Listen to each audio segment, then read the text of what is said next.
I may be his welder's helper, but I'm still also Wilson's soon-to-be wife. And he doesn't forget that, because that was him throwing out the trash this morning. And then he also got me hash browns from the gas station, because even though I had breakfast already, he knows I absolutely love potatoes. We're currently working distribution work, which basically means that we come to the yard and I'm going to get everything ready to weld. And then once they're ready on the street for us, then we go and we drive down the street and go ahead and make a weld. This is a lot slower work than what we're used to. So generally there's a lot of downtime. If you're someone who wants to be a helper and you're watching this, just know that most jobs are not this laid back. So don't go into it thinking this is going to be super easy. The other helper called in.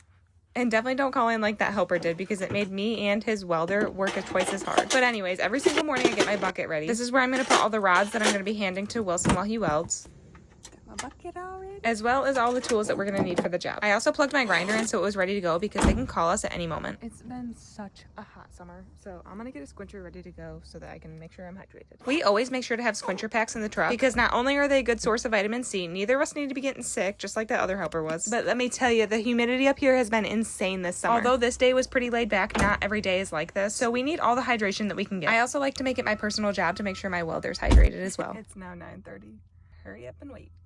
I found that drinking a squincher pack in the morning kind of prevents that afternoon crash from the heat. I think we finally got our call that the pipe was ready just before 10 this day. So as soon as we're parked by the hole, I grab the remote for his machine and get myself ready. The first thing I do is roll out the entire truck, and we just start passing our stuff down to whoever gets in the hole first. And then I ran down there and buffed the two ends of the pipe before they put them together. Like I said, the one helper called in, so I'm running both of their heats. But what a sweetheart the other welder is. He did his own buffing and grinding, so I didn't have to jump across both sides. I guess this food truck comes around every single day, and the guys on the crew always get food from there. They think it's incredible, but I'd give it a solid 4 out of 10. Wilson and I did not feel good after that. Plus there was flies all over it, but as soon as we got back to the yard, I cleaned out my bucket, and then I went ahead and grabbed another squincher pack for us, because by now it was about midday and the sun was hot. You can find squincher at the top of my page on my Amazon storefront under blue collar.